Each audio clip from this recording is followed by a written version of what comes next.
Alejandro Falcó, ingeniero, ¿qué especialidad sos? Yo de grado soy ingeniero químico, después tengo una ingeniería laboral y soy doctor en ingeniería del ambiente, de la UBA. O sea que esto te viene, digamos, como para sentirte muy contento, ¿no? Bueno, esto es maravilloso porque, digamos, tanto juntar semillas estudiando en la universidad pública, lo mejor que uno puede hacer es venir a estos lugares donde hace falta estas semillas para que crezca y se resuelvan problemas reales que estamos teniendo con los residuos, con tanto el plástico, el orgánico y demás, y hace falta en estos lugares, ¿no? Y esto, bueno, allá en Buenos Aires, ¿cómo se está aplicando? ¿Se usa o cómo es? Bueno, el tema de acá estamos haciendo dos cosas, ¿no? El tema del compostaje y el tema del reciclado o el reaprovechamiento del plástico a partir de la botella. Hay muchas tendencias en distintos lugares, hace tanto botella de amor como ecoladrillo, no son exactamente lo mismo.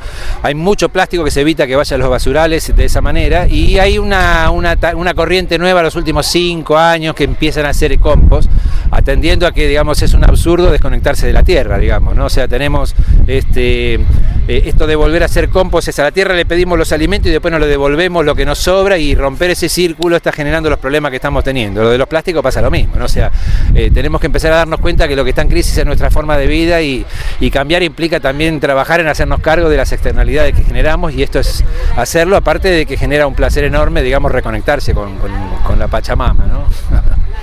Y lo que es cuestión técnica, porque yo me imagino, no sé, viviendo en un departamento de Buenos Aires, ¿se puede hacer un compost en un departamento de un 5.º piso, por decir algo? Se puede hacer compost en cualquier lado, hay muchas técnicas para hacer compost, hay que tener ciertos cuidados, ciertamente cuando hay poco espacio se achican las posibilidades de tipo de técnicas posibles, pero lo único que hace falta para hacer compost es decidirlo. Después pueden averiguar en YouTube, pueden llamarnos a nosotros, les contestaremos, los podemos asesorar. Hay mucha gente que se dedica a hacer compost que va a estar feliz de enseñarle a quien quiere hacer compost. Realmente no hay ningún impedimento más que la voluntad de una persona de querer hacerse cargo de sus residuos para evitar que sus propios residuos generen los impactos que estamos viendo, ¿no? ¿La cáscara de huevo también se puede hacer compost? No. Se puede hacer compost. El 100% de la materia orgánica natural es biodegradable. Ahora, que después aparecen distintas técnicas y distintas cuestiones. Ya lo estamos metiendo en espacios técnicos. Cuando me estás preguntando por la cáscara de huevo, lo que me estás diciendo es, tengamos cuidado que puede haber, digamos, coliformes en la parte externa del huevo, que tiene que ver con la gallina cuando lo dejo. Es el mismo concepto de poner o no caca de animales y ese tipo de cosas. Si uno va a meter ese tipo de cosas, hay que garantizarse que el compost pasa por lo que se llama una etapa de termofílica. Hay momentos que el compost levanta la temperatura. Entonces, si uno va a meter ese tipo de cosas, tiene que asegurarse que su compost levante temperatura. Los compost domésticos y los compost chicos no llegan a tener una masa crítica suficiente para levantar esa temperatura, por lo cual vas a encontrar que en muchos lugares te dicen no uses ese compost, no uses ese residuo para meter en el compost, pero no te están diciendo otras cosas. O sea, ¿cuál sería el problema de que haya coliformes? El problema es que si yo voy a usar ese compost para hacer una enmienda de una huerta, para hacer lechuga o tomate y algo crudo, sí es un problema porque puede llegar. Pero si yo voy a hacer algo que después lo voy a hervir, una berenjena, o lo quiero para enmendar una planta de flores, en fin, árboles, lo que sea, ahí no hay ningún impedimento. De hecho, pensemos que los animales están regando por todos lados de sus detritos, y convivimos con eso. De hecho, lo que estamos haciendo cuando hacemos compost con todo ese tipo, hay que hacer distintos compost, porque hay que tener en cuenta que además de haber distintos métodos, hay distintos usos para el compost, y el uso también determina la forma en que lo voy a hacer. Si yo voy a hacer compost para verdura fresca, cruda, y tengo que tener algunos de estos cuidados que estamos mencionando, y ahí sí capaz que me cuido, pero podría tener otro compost al que lo voy a usar para otras cosas y al que le puedo meter todo. Lo mismo pasa con las carnes y demás. Hay que tener ciertos cuidados. Si uno va a poner carne, hay que poner un poquito más de orgánico, de carbonado, digamos, que sería hojarasca y materia seca. ¿Por qué? Porque la carne es rica en nitrógeno y hay que mantener un balance entre carbono, nitrógeno y la aireación. En fin, hay que aprender a hacer el compost en función de qué compost vayamos a hacer. No vamos a dar toda la respuesta en esta entrevista, es apenas una introducción, pero métanse, averigüen que se puede resolver de todas las maneras, y el 100% de la materia orgánica es biodegradable, como lo dice la naturaleza. Ahora bien, la cuestión, por ejemplo, de los tetra, envases tetra, que supuestamente tienen cartón, tienen plástico, ahí es difícil separarlo. ¿Cómo se hace eso? Bueno, el tetra, todos los residuos, a cada corriente de residuos hay que encontrar una circularidad, es decir, o sea, tengo que ver cómo lo consumo y ver qué le voy a hacer después. El tetra tiene muchos usos. Un tetra abierto hay se hacen placas tipo de madera plástica, con el mismo tetra prensado, se tritura y se hace otro tipo de maderas también, sino también,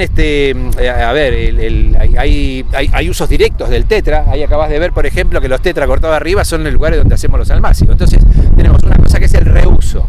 Después del reuso es el reproceso. Hay techos de casas que se hacen las tejas con el tetra. O sea, para cada corriente de residuos hay soluciones, para cualquiera que se te ocurra.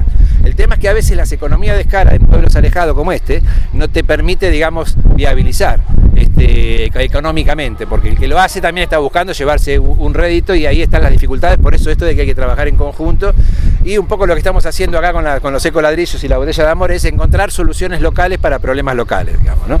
Algunas cosas se pueden, otras no se pueden, pero créeme que sí, al tetra acá se podrían hacer 500 cosas con el tetra, y así como me decís eso, pues lo mismo con los vidrios y con otras cuestiones, digamos. O sea, los vidrios es fácil porque los llevas a un lugar y los reciclan fácil, ¿no? ¿O no es tan fácil? Bueno, pero cuando vos decís lo llevas a un lugar, tiene un costo. Y cuando ese costo vos no estás dispuesto a pagarlo, no hay quien lo pague, no va a ese lugar. Y entonces ya lo tenés en el basural, como vas a ver que está lleno de botellas de vidrio. Entonces, bueno, a ver, si pueden comprar a majuana en vez de botellas, hay que pensar un poquito si uno puede reducir la cantidad que va generando, no digo de vidrio, sino de cualquier tipo de residuo, sobre todo cuando ve que se le acumula mucho, buscar alternativas, ¿no? Y después, lo mejor con una botella es volver a utilizarla. Y después tratar de generar circuitos, que en general es el que te viene y te trae el producto, que se lleve de vuelta la botella para volver a llenarla del mismo producto. Pero en lugares alejados es más difícil. Hace 50 años así era el mecanismo, digamos. Claro, es que lo loco es esto, el compost siempre se hizo toda la vida. El proyecto se llama Recuperación de la Cultura del Compostaje en nuestra casa común. Fíjate que nuestros abuelos hicieron compost y de ahí para atrás, hace 4.000 años que se hace compost. Y ahora le tenemos que explicar a la gente que tiene que hacer compost como una solución a lo que ya estaba resuelto. El tema es que desaprendimos cosas con esto de transformarnos de personas en consumidores, ¿no? Este sistema ya no les gusta que tengamos libre pensamiento y no les gusta que, digamos, no compremos demasiado. Entonces, el hecho de transformarnos en consumidores nos hizo olvidar y hemos perdido mucho, hemos retrocedido. Si bien avanzamos en muchos aspectos del conocimiento de la humanidad, en otros hemos retrocedido y acá estamos recuperando esos saberes que nunca debimos perder, digamos, ¿no? Otra cosa que no está resuelta, ni siquiera sé si lo han intentado, a lo mejor vos tenés alguna noticia, la cuestión del residuo electrónico. Sí, de hecho ahora están empezando con eso acá en Victorica, que le llaman RAES, residuos de aparatos eléctricos y electrónicos. Los RAES en general lo primero que hay que hacer es un desguace. Esto lo acaba de comentar los otros días la directora de ambiente acá de Victorica, que están armando un espacio para recibir los RAES. Ahí lo que van a hacer es un desguace, porque digamos, si uno lleva el lavarropas o equipo, lo lleva así como está, no ocupan demasiado volumen, y si uno empieza a desguazar y empieza a quedarse con el metal por un lado, las placas, cosas que sirven, por ejemplo en un lavarropa hay electroválvula con el que podemos hacer un riego automático, y hay timer, me explico, todas esas cosas implican mano de obra para el que se dedica al desguace, recursos que se aprovechan y achica volumen, con lo cual en el camión que va a llevar el RAE al reaprovechamiento lleva más cantidad de residuos. Eso es lo que se va a hacer acá, una estación de transferencia de RAEs. O sea, eso es a nivel local, pero ¿y a nivel nacional? A nivel nacional hay una lista de cooperativas que se dedican al reprocesamiento, porque digamos, lo primero que haces con el RAE es de refuncionalizarlo.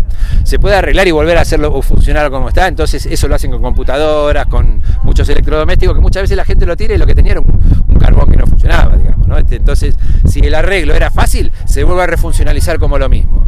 Y si no, empieza con el desguace y se ven qué partes sirven como tales, y si no, se usan los materiales, el metal, ¿sí? Dentro de un RAE hay muchísimo, de hecho en una computadora hay microelementos con oro incluso, ¿no? Entonces, si la gente que sabe hacer esto se separan esas partes, y cuando tenés una cantidad suficiente se hace el proceso de reaprovechamiento, pero no hay nada que no se le pueda recuperar valor, nada.